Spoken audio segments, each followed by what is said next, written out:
I enjoyed the money more than doing the drug.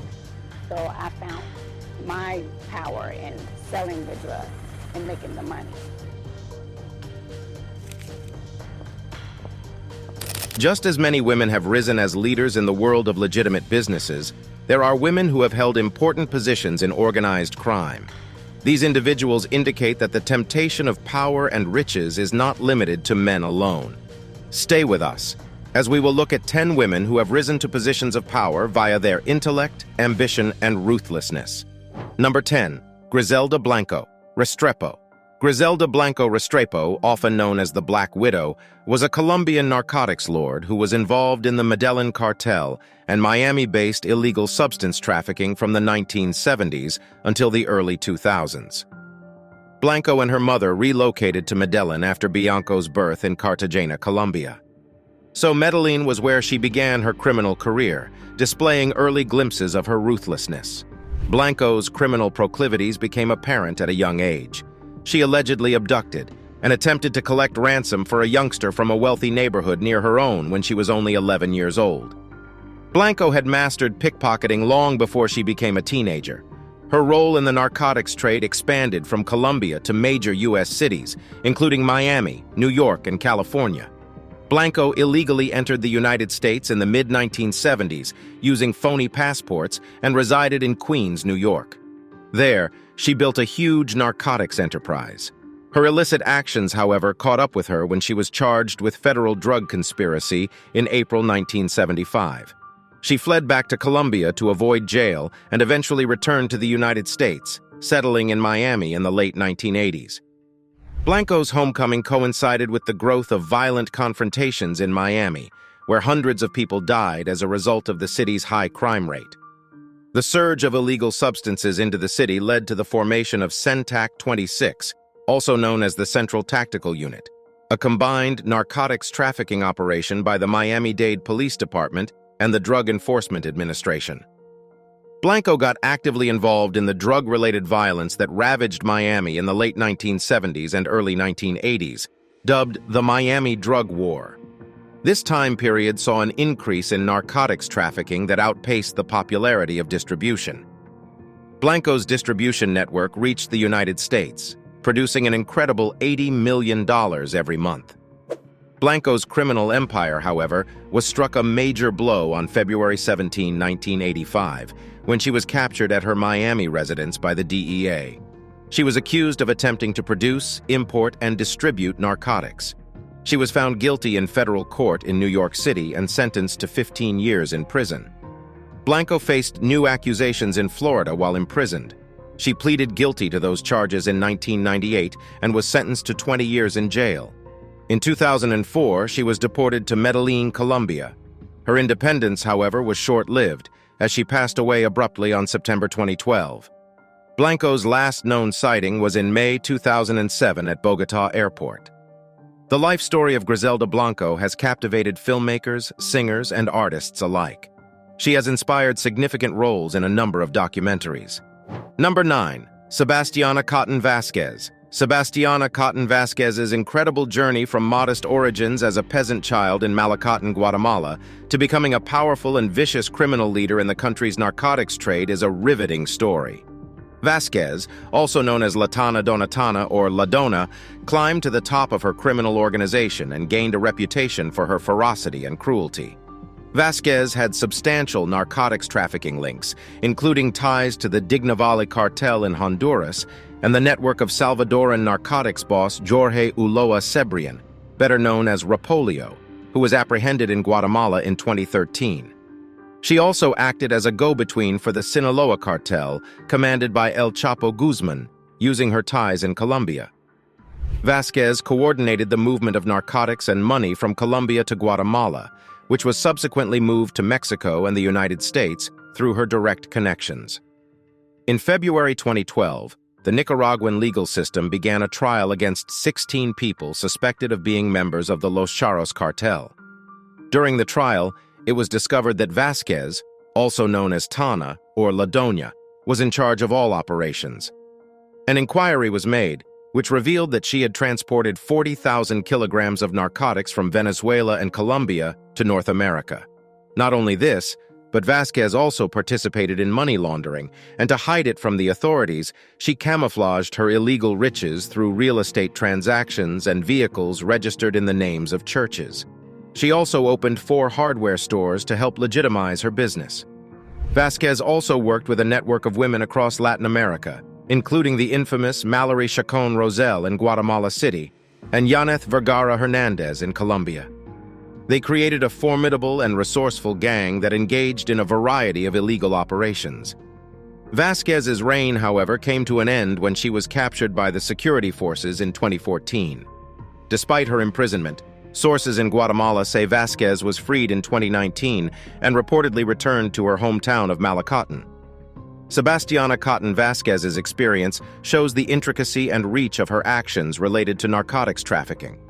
Her ascension to prominence, broad connections, and participation in large-scale trafficking operations show the difficulties police face in tackling organized crime in the region. Number 8. Leticia Rodriguez. Lara Rodriguez Lara, often known as Doña Leti, La Forti, or the Queen of Riviera Maya, rose to prominence during a reign of crime in Quintana Roo, Mexico, a famous tourist destination. Her reputation as the leading narcotics trafficker in southern Mexico gave her unrivaled power and authority in the region. Quintana Roo, with its well-known towns such as Cancun, Cozumel, and Playa del Carmen, was her principal operations region. Rodriguez Lara had already established herself as one of the most influential women in Mexican narcotics trafficking history prior to her arrest. She opted to link herself with the Sinaloa cartel, commanded by the infamous Joaquin El Chapo Guzman, despite being a former member of the now-defunct Federal Judicial Police. Her devotion to El Chapo arose from her wish to keep competing criminal organizations out of her realm. Rodriguez Lara was instrumental in ensuring secure routes for shipments from Colombia to Mexico, particularly for further distribution to the United States and other nations for Guzman Loera. Simultaneously, she formed relationships with local gangs in Quintana Roo, and finally split from El Chapo to start her own criminal organization, eventually rising to the head of the Gulf Cartel.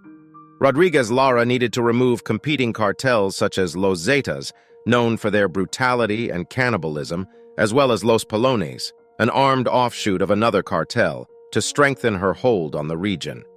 Confrontations between her group got Lara dubbed the Queen of the Riviera Maya, and the organization commanded by El Mencho heightened the violence in Cancun.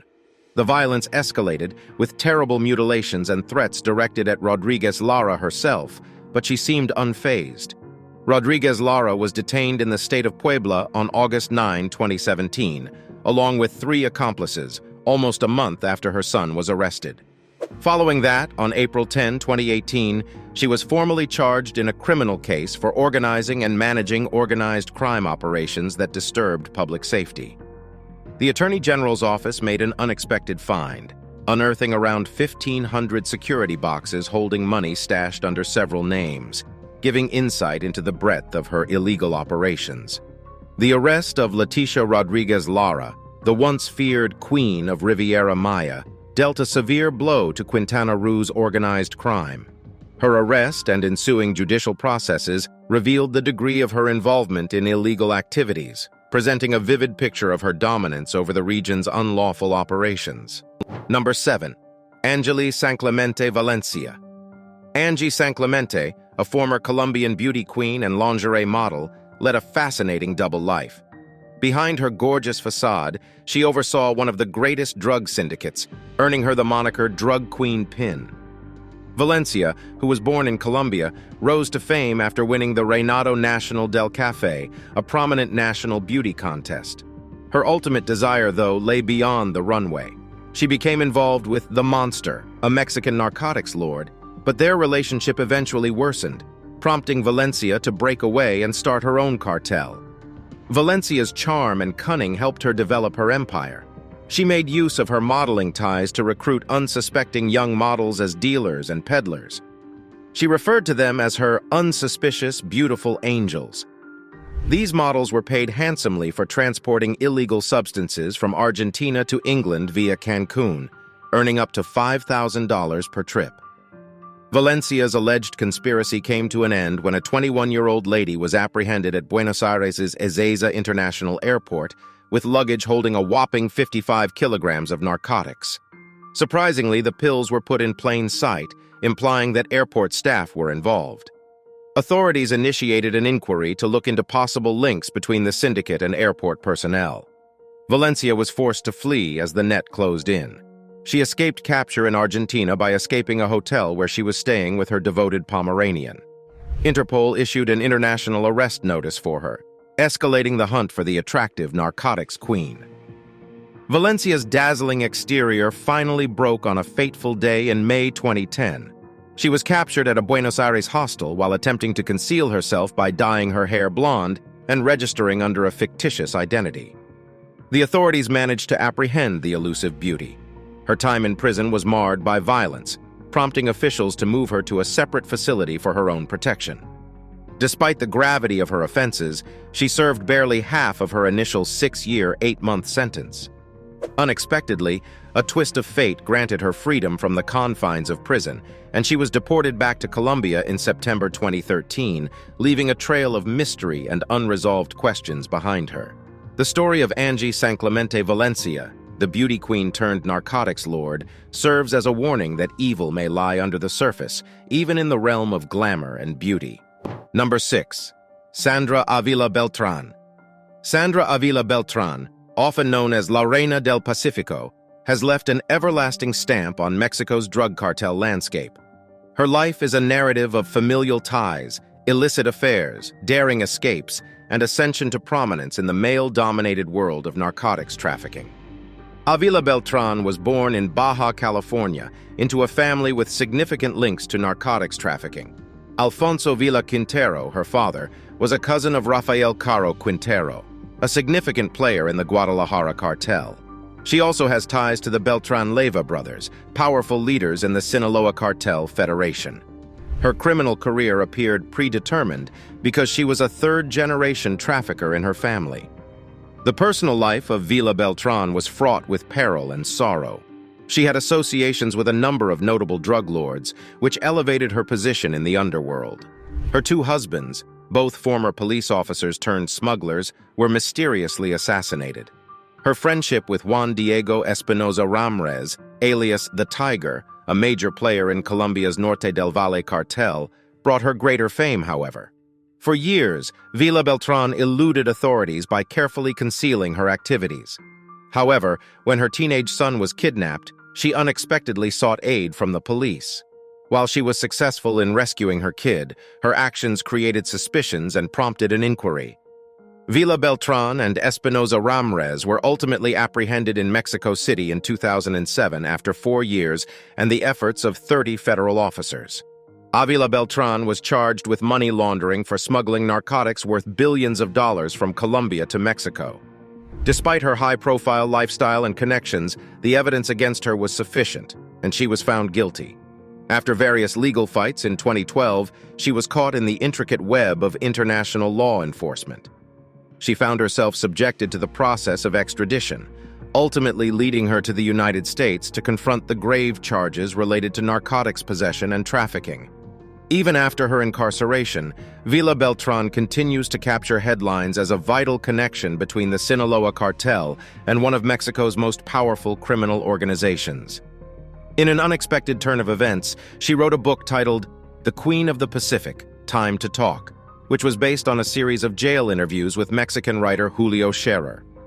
Her rise to power, marked by family ties, forbidden romances, and a daring escape from the authorities, highlights her greed for power and riches.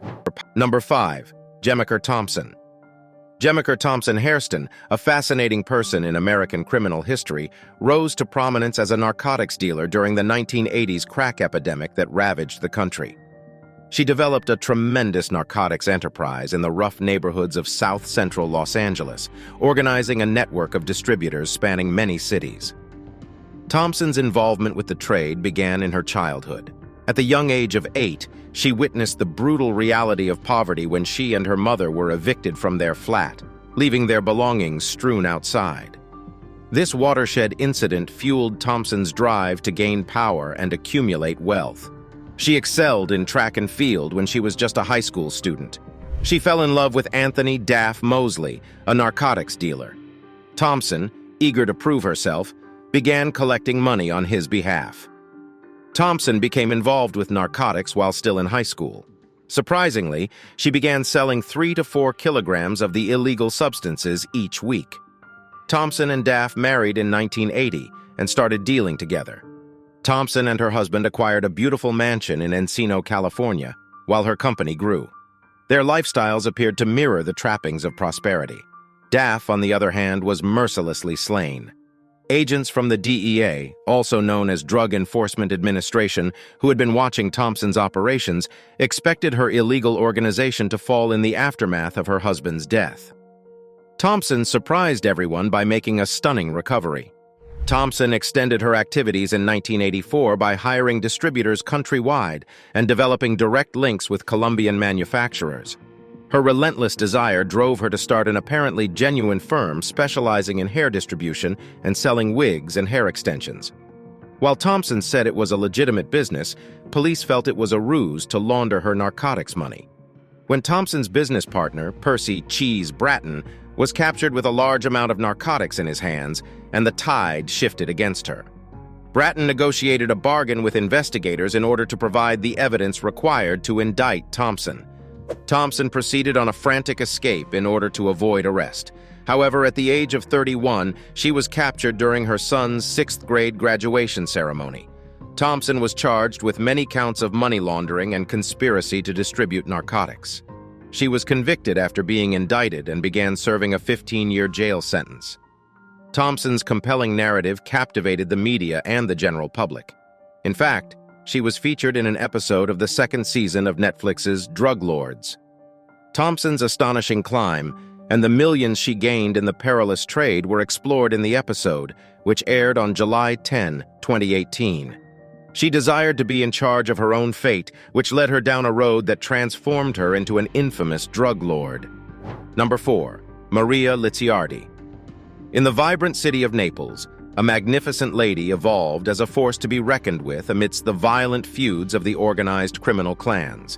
Maria Licciardi, a Neapolitan lady in her late 40s, rose to prominence within the Secondigliano clan, cementing her position during a turbulent era in the late 1990s. Licciardi's rise to prominence corresponded with a shift in gender dynamics within the Camorra, since she was born in the Secondigliano neighborhood of Naples in 1951. Women like Licciardi came up to fill the leadership hole left by male members who were arrested, imprisoned, or slain, breaking customary norms. While some mafia women helped their husbands by packing narcotics, Licciardi went above and beyond the traditional obligations of a matriarch. She demonstrated that she could make threats, extort money, and supervise transactions just as well as any guy. Licciardi was raised in the complicated environment of the Camorra. Her father was a clan chief, therefore, she received a thorough grasp of the syndicate's activities. When her 2 brothers and husband were jailed, Licciardi took advantage of the situation to assume command of the Secondigliano family. Her domain became managing street workers, narcotics trafficking, cigarette smuggling, and extortion. She commanded respect and debated with male Camorra leaders, demonstrating her knowledge and influencing their choices. During her leadership, Licciardi accomplished great success by convincing the Camorra's feuding factions to choose profit over violence. She called for unity, emphasizing that collaboration would result in better profits for all parties concerned. For a short time, peace reigned in Naples as competing gangs put aside their differences. However, a consignment from Istanbul triggered a deadly clash. Recognizing the threat the contaminated medications posed, Licciardi ordered their return. However, a competing clan ignored her edict, resulting in the terrible and violent actions of several addicts. The resulting exposure broke the tenuous relationship Licciardi had fought so hard to forge. Rival clans rose up against her clan, sparking a brutal series of conflicts. Licciardi launched her own wave of retribution in retaliation to the attacks. She is accused of organizing an operation that took the lives of about 30 individuals, proving that her small size belied her cruelty. With unyielding resolve, she directed her shooters to commit atrocities, leaving a path of bloodshed in her wake. Neapolitan police issued an arrest order for Licciardi in 1999.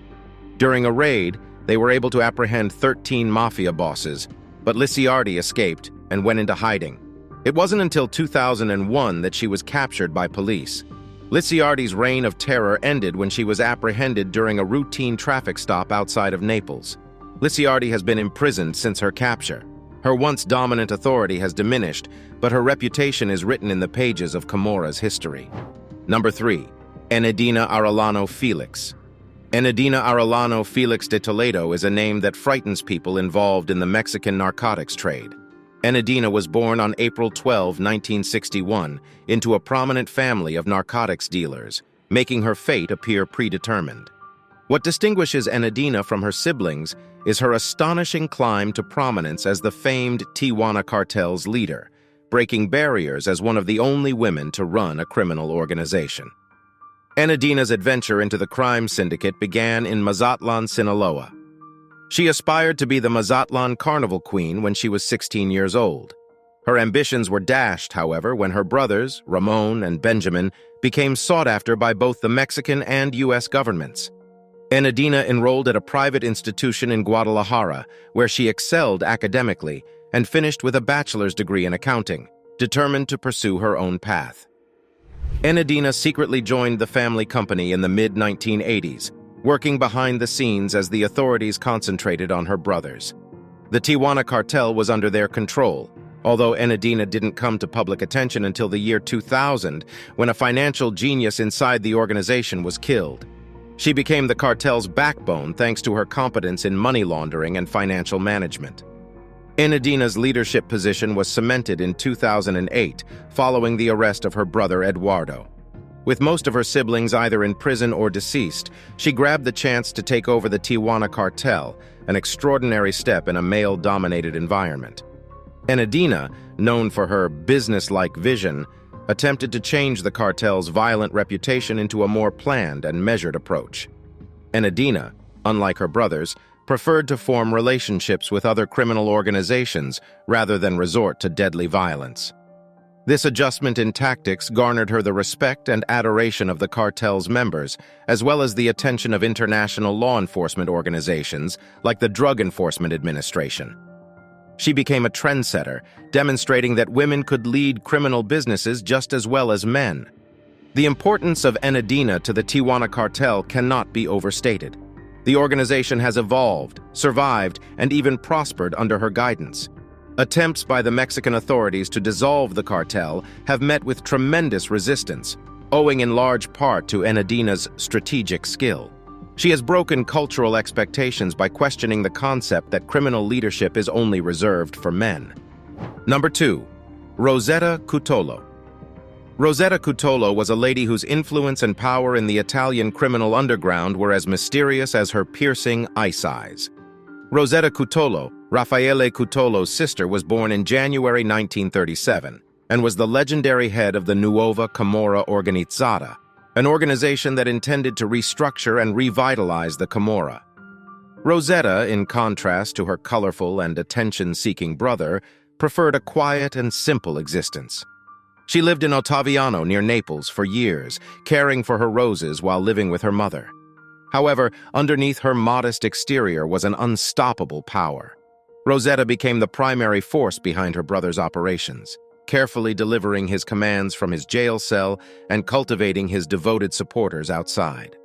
Rosetta remained in the shadows as Raphael made headlines with his scandalous interviews and courtroom statements. She was known as Wocchie e Ghiaccio, or Ice Eyes, for her sharp mind for numbers and her ability to bargain with South American barons. Her bold effort to blow up a police station nearly missed, solidifying her image as a powerful person. Her story was even the inspiration for the film Il Camorrista, which added a glamorous touch to her mystery image. Rosetta took part in a high-level conference between the Sicilian Mafia and the Camorra clans in a spectacular display of power and influence. Rosetta, together with Raffaele Cutolo's devoted follower, Vincenzo Casillo, played a critical role in establishing the crime scene. The authorities' pursuit of Rosetta culminated in October 1981 when cops stormed her hideout. Cutolo snuck away beneath a rug, hidden in a vehicle driven past checks by the neighborhood priest. This brazen deed kept her out of the public spotlight for more than a decade, while she oversaw activities from a network of safe homes spread across various cities. Rosetta made an unexpected decision in February 1993, surrendering to authorities when her refuge was identified. She declared, "I am tired of being a fugitive," and thus terminated her self-imposed exile. Rosetta suffered the weight of her brother's criminal business after being condemned in absentia to 9 years in jail on mafia affiliation charges. She was later reduced to 5 years despite the charges, but she managed to persuade the authorities of her innocence by projecting an unpretentious and frumpy attitude. Her brother, Raffaele Cutolo, maintained that Rosetta was unaware of his illicit activity and just complied with his orders. He said she was never a camarista, but rather an obedient sister who delivered money to convicts as directed. While the reality of her role may never be known, it is clear that Raffaele attempted to safeguard her innocence, assuring the continuity of his empire even while imprisoned. Number 1. Anna Vasilyevna Chapman. One name stands out for its mystery and fascination in the pages of international espionage: Anna Vasilyevna Chapman. Anna Vasilyevna Kushchenko was born in Kharkiv on February 23, 1982. Chapman's upbringing pointed to her susceptibility to intrigue. Her father, Vasily Kushchenko, purportedly served as the Russian ambassador to Kenya and held a key post in the KGB. He currently has a prominent post within the Russian Ministry of Foreign Affairs. With such ties, Chapman looked destined to traverse the perilous realm of intelligence. Chapman's fate changed dramatically in the United States. She obtained British citizenship through marriage and used it as a stepping stone to establishing residence in the United States. Her true aims, however, were far from common. Chapman was charged with spying for the Russian Federation's foreign intelligence service called Sluzhba Vneshne Razvedki. Her arrest on June 27, 2010, was a dramatic exposé of the Illegals program, a Russian spy network operating on American territory. There are many reports which claim that Chapman worked with a network of others until she was lured into a trap at a Manhattan coffee shop by an undercover FBI agent. The FBI agent handed Chapman a false passport and told her to send it on to another spy. "Are you ready for this step?" he inquired, to which Chapman answered, "Of course." She took the passport. However, following a series of phone conversations with her father, Vasily Kushchenko, in Moscow, Chapman followed his advice and surrendered the passport to a local police station. She was arrested not long after. The arrest of Chapman shocked the intelligence community and captured the public's attention. She pleaded guilty to conspiring to operate as a foreign government agent, admitting to her role in clandestine operations to obtain sensitive information. In an unusual turn of events, Chapman and her fellow Russian agents were deported to Russia as part of the historic swap on July 8, 2010. The 10 Russian spies were returned to their motherland as part of the largest swap since 1986. Chapman's unexpected return to Russia gave her enormous fame, catapulting her into the spotlight as a television personality and model. Chapman pursued a variety of interests once she returned to her birthplace. She became a government official, leading a youth council and providing support for several programs.